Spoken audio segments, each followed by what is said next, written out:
नमस्कार। महात्मा गांधी काशी विद्यापीठ, विषय हिंदी, कक्षा में द्वितीय सेमेस्टर। पत्र का शीर्षक साहित्य सिद्धांत पाश्चात्य। उपविषय सिद्धांत और वाद, स्वच्छंदतावाद। प्रोफेसर निरंजन कुमार सहाय, मानविकी संकाय। प्रिय शिक्षार्थियों, नमस्कार। आज हम लोग पश्चिम के एक अत्यंत महत्वपूर्ण साहित्यिक सिद्धांत या वाद के रूप में अपनी समझ बनाएंगे। इसे रोमांटिसिज्म के नाम से जाना जाता है। हिंदी में इस आंदोलन के लिए जिस शब्द का प्रचलन है उसे हम स्वच्छंदतावाद कहते हैं। स्वच्छंदतावादी साहित्यिक सिद्धांत या वाद की समझ के इस रास्ते में हम कुछ मुद्दों को समझने की कोशिश करेंगे, जैसे स्वच्छंदतावाद क्या है। दूसरी बात, किन दार्शनिकों ने स्वच्छंदतावाद की जमीन तैयार की। तीसरी बात, रोमांटिसिज्म और रोमांटिक नेशनलिज्म का क्या रिश्ता है। चौथी बात, क्लासिकल भाषाएं जैसे लैटिन कैसे अपदस्थ हुई और जन भाषाओं जैसे फ्रेंच और अंग्रेजी की ज़मीन तैयार हुई, यानी इन भाषाओं में बड़े दार्शनिक, बड़े साहित्यकार और वैज्ञानिक संभव हुए। पांचवी बात, यह कैसे बुद्धिवाद के विपरीत आंदोलन में तब्दील हुआ। छठी बात, चित्रकला, पेंटिंग्स या विज्ञान की ज़मीन पर इस आंदोलन ने क्या संभव किया। सातवीं बात, स्वच्छंदतावाद की विशेषताएं साहित्य में किन रूपों में प्रकट हुई। आठवीं बात, हिंदी में इस शब्द का प्रचलन किसने किया। नवीं बात, स्वच्छंदतावाद का हिंदी साहित्य पर किस रूप में असर पड़ा। और अंतिम बात, छायावादी रचनाकारों ने इस आंदोलन को किस रूप में ग्रहण किया। आइए सबसे पहले यह समझने का प्रयास करें कि स्वच्छंदतावाद है क्या। 18वीं शताब्दी के अंत में इंग्लैंड, फ्रांस तथा जर्मनी में एक नए तरह के आलोचना सिद्धांत का जन्म हुआ और इस सौंदर्य शास्त्र ने साहित्य की प्रचलित धारणा को बदल दिया, जिसे हम स्वच्छंदतावादी साहित्य सिद्धांत कहते हैं। स्वच्छंदतावाद या रोमांटिसिज्म की अवधारणा प्रायः आभिजात्यवाद की विरोधी प्रवृत्ति के रूप में व्याख्यायित की जाती है। स्वच्छंदतावाद ने बहुत कुछ नया कर दिखाया उस दौर में, और बहुत सारे ऐसे कला मूल्य थे या रूढ़ियाँ थी जिन्हें स्वच्छंदता विचारवादी विचारकों ने ना कहा और उनके स्थान पर नए तरह की युक्तियाँ या भंगिमाओं को सुनने के पक्ष में अपने तर्क दिए। समाज विज्ञान विश्वकोश में अभय कुमार दुबे ने स्वच्छंदतावादी दौर को याद करते हुए कहा है, कुछ मानवीय प्रवृत्तियों का पूरी तरह से निषेध और कुछ को बेहद प्राथमिकता देने वाला यह विचार यानी स्वच्छंदतावादी विचार निर्गुण के ऊपर सगुण, अमूर्त के ऊपर मूर्त, सीमित के ऊपर असीमित, समरूपता के ऊपर विविधता, संस्कृति के ऊपर प्रकृति, यांत्रिक के ऊपर आंगिक, भौतिक और स्पष्ट के ऊपर आध्यात्मिक और रहस्यमय, वस्तुनिष्ठता के ऊपर आत्मनिष्ठता, बंधन के ऊपर स्वतंत्रता, औसत के ऊपर विलक्षण, दुनियादार किस्म की नेकी के ऊपर उन्मुक्त सृजनशील प्रतिभा और समग्र मानवता के ऊपर विशिष्ट समुदाय या राष्ट्र को तरजीह देता है। जब यह आंदोलन संभव हुआ उस समय सामंती जकड़बंदियों का ज़माना था। इस आंदोलन ने सामंती जकड़बंदियों का मूलोच्छेद कर देने वाले फ्रांसीसी क्रांति जैसे घटनाक्रमों को संभव किया। हम ऐसा कह सकते हैं कि स्वच्छंदतावादी प्रेरणाएं ही थीं कि फ्रांसीसी क्रांति जैसी घटनाएं घटी। जब हम फ्रांसीसी क्रांति का नारा सुनते हैं, जो कि उस वक्त युग प्रवर्तक नारा था, आज़ादी, बराबरी और भाईचारा, तब हम यह पाते हैं कि लंबे समय तक स्वच्छंदतावादियों ने भी अपने प्रेरणा स्रोत के रूप में इसी सिद्धांत को तरजीह दी थी, यानी आज़ादी, बराबरी और भाईचारे के सिद्धांत को। स्वच्छंदतावादी सिद्धांत के मूल में जियां जाक रूसो की दार्शनिक निर्मितियां मानी जाती हैं। अन्य शब्दों में हम कह सकते हैं कि स्वच्छंदतावादी चिंतन की शुरुआत का श्रेय इन्हें ही दिया जाता है। रूसो ने क्या किया? रूसो ने अपने वक्त की सभ्यतामूलक उपलब्धियों पर सवाल उठाया और कहा कि उन सभ्यतामूलक उपलब्धियों की वजह से ही मानवता भ्रष्ट हो रही है और नष्ट होने की तरफ बढ़ रही है। रूसो का मानना था, अगर नेकी की दुनिया में लौटना है और भ्रष्टाचार से अपनी दूरी बनानी है या भ्रष्टाचार से मुक्त समाज की रचना करनी है या भ्रष्टाचार से मुक्त जीवन की खोज करनी है, तो मनुष्य के लिए यह ज़रूरी है या सभ्यता के लिए यह ज़रूरी है कि वह प्रकृत अवस्था की शरण में जाए। हम इस सिलसिले में 1761 में प्रकाशित रूसो की औपन्यासिक रचना जियोली और द न्यू हेलोइस और अपने जीवन की ही बात कहने वाली उनकी आत्मकथा कन्फेशंस को याद कर सकते हैं। इन दोनों रचनाओं में स्वच्छंदतावादी नजरिए की उपस्थिति हम पाते हैं। प्रेम संबंधों पर आधारित भावना में डूबी हुई या पगी हुई कहानी जियोली ने यूरोपीय साहित्य में स्वच्छंदतावाद के परवर्ती विकास के लिए आधार भूमि का काम किया। अंग्रेजी भाषा में स्वच्छंदतावाद का साहित्यिक आंदोलन अपनी कुलांचे भरने लगा और अनेक प्रमुख हस्ताक्षर इस दौर में संभव हुए, जैसे ब्लैक, वर्ड्सवर्थ, कॉलरिज, बायरन, शेली और किट्स जैसे प्रतिष्ठित नाम। आभिजात्यवाद साहित्य के लिए वस्तुपरक शास्त्रीय नियमों का अनुशासन आवश्यक मानता था, वहीं स्वच्छंदतावाद आत्मपरकता एवं रचनाकार की स्वायत्तता के अधिकार का दावा कर रहा था। स्वच्छंदतावादी साहित्यिक प्रवृत्ति वस्तुवादी, शास्त्रवादी एवं आदर्शवादी अनुशासन से प्रेरित गद्यात्मक साहित्य के विरुद्ध वस्तु तथा भाषा के स्तर पर भावुकता, चारुत्व तथा रमणीयता से युक्त साहित्य की तरफदारी कर रहा था। आज स्वच्छंदतावाद का प्रयोग मूलतः अंग्रेजी साहित्य की उस प्रवृत्ति के लिए होता है जो 18वीं सदी के अंत में अभिव्यक्त हुआ। उस समय के रचनाकारों ने अपने पक्ष में तर्क देते हुए साहित्यिक रूढ़ियों को तोड़ने और वैयक्तिक भावोन्मेष को शब्दाकार देने का प्रयास किया। स्पष्टतः वे संपूर्ण सचेत भाव से एक विशेष उद्देश्य सामने रखकर इस प्रवृत्ति का अनुसरण कर रहे थे। हम जानते हैं कि इस प्रवृत्ति के ठीक पहले वे प्रवृत्तियां सक्रिय थीं जिनके बीच स्वच्छंदतावाद की पृष्ठभूमि तैयार हुई। साहित्य में गरिमा, संतुलन एवं अनुशासन लाने के लिए 17वीं 18वीं शताब्दी में बेन जॉनसन, ड्राइडन, पोप आदि ने जिस नव आभिजात्यवादी दृष्टि को अपनाया वह उस वक्त रूढ़ि में तब्दील हो चुकी थी। जाहिर है इस रूढ़ि का विरोध होना था। इस स्थिति के विरुद्ध विलियम ब्लैक, रॉबर्ट बर्न्स जैसे कवियों ने पहल की। सन 1798 में विलियम वर्ड्सवर्थ तथा सैमुअल टेलर कॉलरिज ने सहयोगी रूप से एक संकलन का प्रकाशन किया जिसे अंग्रेजी साहित्य की दुनिया में लिरिकल बैलेड्स के नाम से जाना जाता है। लिरिकल बैलेड्स वह महत्वपूर्ण रचना है जिसने अतिबुद्धिवादी रूढ़ियों को स्पष्ट रूप से चुनौती दी। इसे रचनाकारों द्वारा तार्किकता के विरुद्ध भाव का विद्रोह कहा गया। विद्रोह और भाव प्रवणता से युक्त वर्ड्सवर्थ, कॉलरिज, शैली, किट्स, बायरन आदि की रचनाओं का तत्कालीन समय में काफ़ी स्वागत हुआ और उनकी रचनाओं ने अपने समय में धूम मचा दी। रोमांटिसिज्म का एक सिरा रोमांटिक नेशनलिज्म से भी जुड़ता है। हम कह सकते हैं कि स्वच्छंदतावाद के प्रभाव में जर्मन दार्शनिक हर्डर ने अपने विशिष्ट रोमांटिक नेशनलिज्म की संकल्पना की थी, यानी उनके रोमांटिक नेशनलिज्म के पीछे जिस प्रवृत्ति की सक्रिय भूमिका थी वह थी रोमांटिसिज्म की अवधारणा। उन्होंने यह बात साफ तौर पर कही कि इस दौर में नए तरह की नेशनलिज्म की अवधारणाओं की जरूरत है।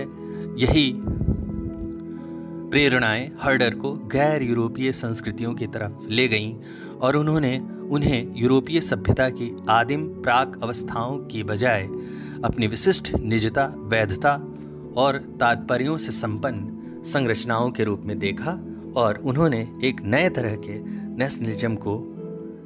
नेशनलिज्म की अवधारणा को संभव किया। आइए हम यह समझने का प्रयास करें कि रोमांटिसिज्म ने किस तरह से पुरानी भाषाओं को, साहित्यिक भाषाओं को अपदस्थ किया।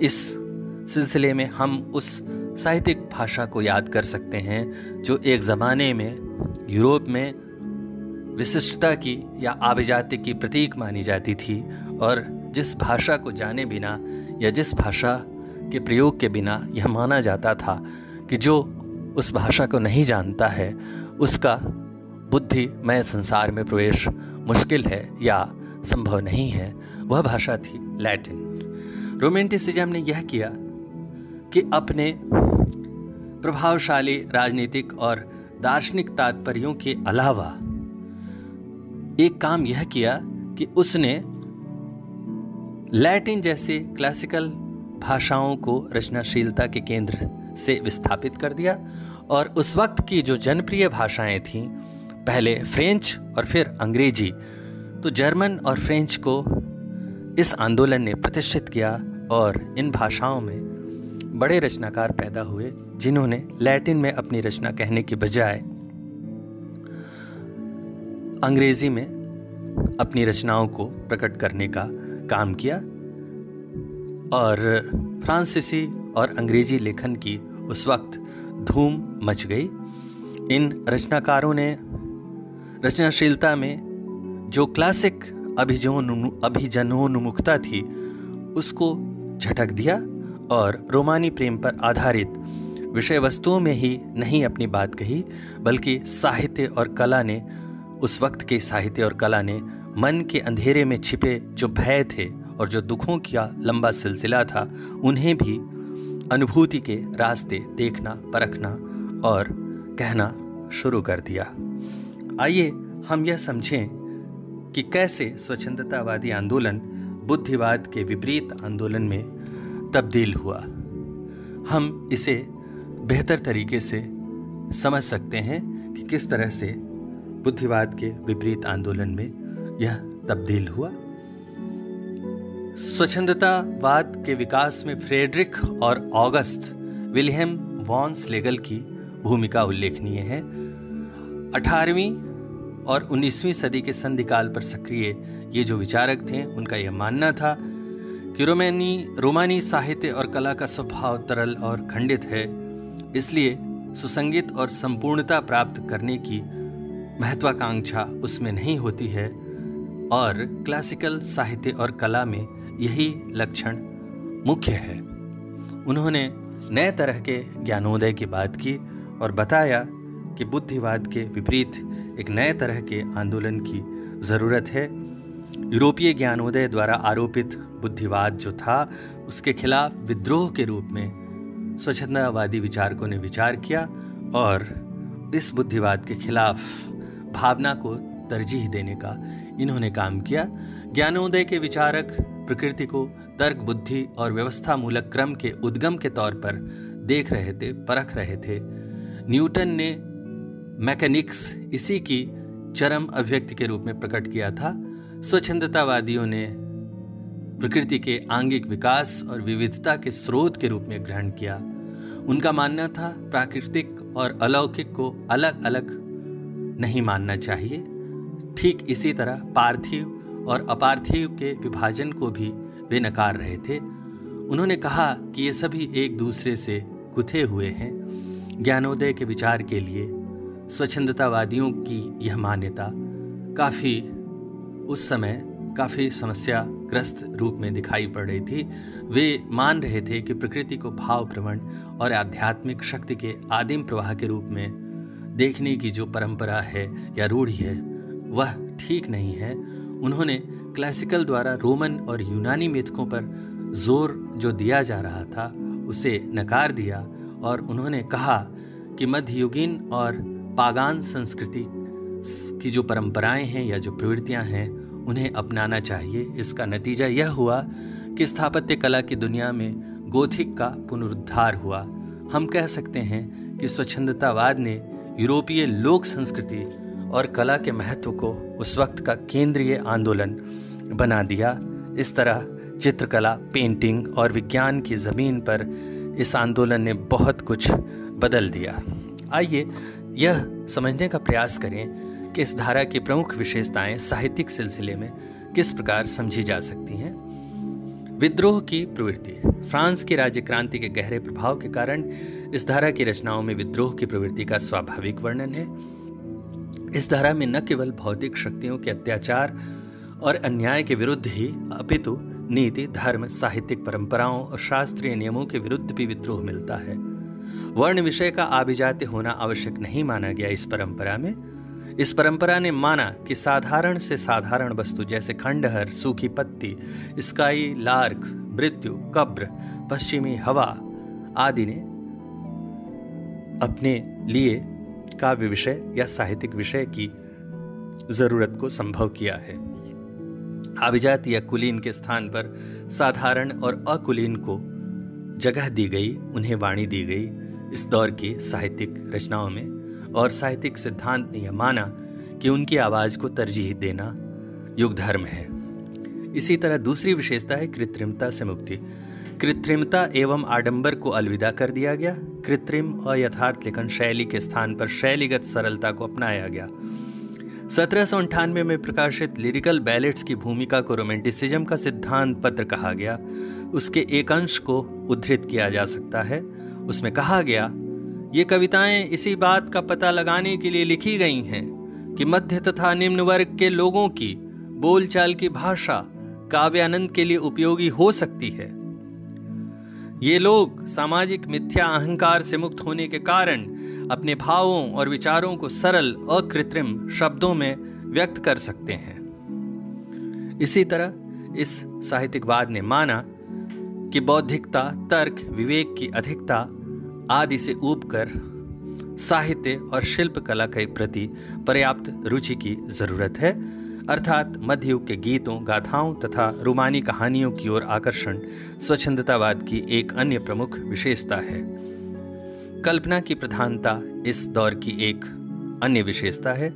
लगभग समस्त स्वच्छंदतावादी रचनाकारों में कल्पना की प्रधानता है। कल्पना ने ही उनके व्यक्ति को प्राचीन से भिन्न, अद्भुत और मनोरम बना दिया।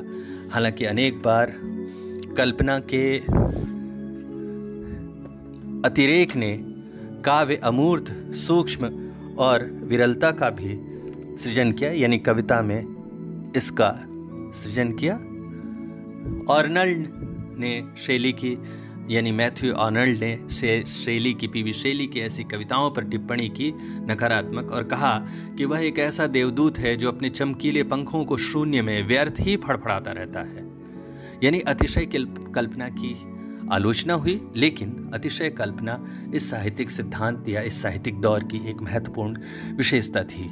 अद्भुत तत्व, अतिमानवीय तत्वों के चित्रण के स्थान पर स्वच्छंदतावादी सामान्य और दैनिक जीवन के प्रसंगों में अद्भुत तत्वों की तलाश करते हैं और काव्य को प्रभावी बना देते हैं। इसे अद्भुत का पुनर्जागरण की संज्ञा दी गई उस जमाने में। व्यक्तिवाद भी इस धारा की महत्वपूर्ण विशेषता है या प्रवृत्ति है। व्यक्तिवाद के कारण कवि अपनी दृष्टि, अपनी भावना और अपनी रुचि को प्रधानता देता है।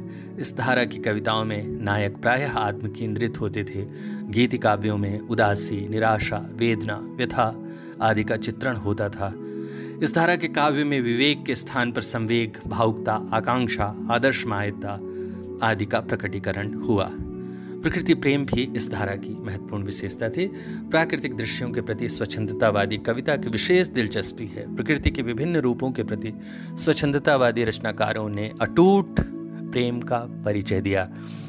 इस प्रकार स्वच्छंदतावादी काव्य धारा ने बिल्कुल नए तरह के काव्य आस्वाद को संभव किया और अनेक तरह की नई विशेषताएं इस दौर में नजर आई। आइए यह समझने का प्रयास करें कि हिंदी में इस शब्द का प्रचलन किसने किया और किस रूप में किया। पश्चिम के संसार में रोमांटिसिज्म जो आंदोलन के रूप में घटित हुआ, उसका हिंदी साहित्य पर भी प्रभाव पड़ा। खास करके छायावाद के जो चारों प्रमुख रचनाकार थे, जयशंकर प्रसाद, सूर्यकांत त्रिपाठी, निराला, सुमित्रा नंदन पंत तथा महादेवी वर्मा के सृजन संसार पर। ऐसा मानना है आलोचकों का कि रविंद्रनाथ ठाकुर के प्रभाव से ही भारतीय साहित्य में स्वच्छंदतावाद की शुरुआत हुई। रोमांटिसिज्म अंग्रेजी के इस शब्द के लिए हिंदी में स्वच्छंदतावाद शब्द के प्रचलन का श्रेय आचार्य रामचंद्र शुक्ल को दिया जाता है।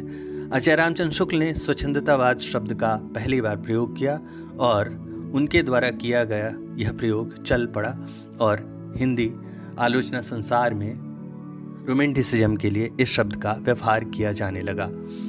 उन्होंने यानी आचार्य शुक्ल ने यह माना कि श्रीधर पाठक और राम नरेश त्रिपाठी की रचनाओं में स्वच्छंदतावादी प्रवृत्तियां दिखाई पड़ रही हैं। रामचंद्र शुक्ल ने स्वच्छंदतावाद, छायावाद और रहस्यवाद इन तीनों शब्दों को समझाने का प्रयास किया। आचार्य रामचंद्र शुक्ल ने इन शब्दों पर विचार किया और साहित्यिक सिद्धांतों की व्याख्या के क्रम में इन्हें स्पष्ट करने का भी प्रयास किया। नामवर सिंह ने अपनी छायावाद पर लिखी किताब में इन तीनों शब्दों की 3 विशिष्टताओं की ओर संकेत किया और उनका मानना था कि स्वच्छंदतावाद रूढ़ि के प्रति विद्रोह है, छायावाद चित्रण की एक विशिष्ट शैली है और रहस्यवाद अज्ञात के प्रति जिज्ञासा है। छायावादी रचनाओं में ये सभी विशेषताएं नजर आती हैं। खुद रामचंद्र शुक्ल ने, उस दौर के महत्वपूर्ण आलोचक रामचंद्र शुक्ल ने रस के अलावा अन्य भारतीय काव्य सिद्धांतों की रूढ़ियों से मुक्त होकर व्याख्या की। उन्होंने अपनी किताब रस मीमांसा में इस क्षेत्र के महत्वपूर्ण उदाहरणों की चर्चा की। सुमित्रा नंदन पंत ने पल्लव की भूमिका में वर्ड्सवर्थ के लिरिकल बैलेट्स के अनेक रंगों को संभव किया, तो सूर्यकांत त्रिपाठी निराला पर इस आंदोलन का प्रभाव इस तरह पड़ा कि उन्होंने अनामिका की भूमिका में कॉलरीज की यादों को ताज़ा कर दिया। छायावाद के जो चारों महत्वपूर्ण आलोचक हैं, आचार्य रामचंद्र शुक्ल, नंदुलारे वाजपेयी, हजारी प्रसाद द्विवेदी तथा नरेंद्र, वे मूलतः रस और ध्वनि के लिए नए व्याख्याकार और स्वच्छंदतावादी आलोचना पद्धति को स्वीकार कर रहे थे और उनका मानना था कि इस दौर की रचनाओं के आकलन या मूल्यांकन के लिए नए मानकों की आवश्यकता है। इस तरह से हम समझ सकते हैं कि छायावादी रचनाकारों और आलोचकों पर इस साहित्य सिद्धांत का गहरा प्रभाव पड़ा। हम लोगों ने इस पूरी बातचीत के क्रम में स्वच्छंदतावाद को ठीक तरह से समझने का प्रयास किया। धन्यवाद।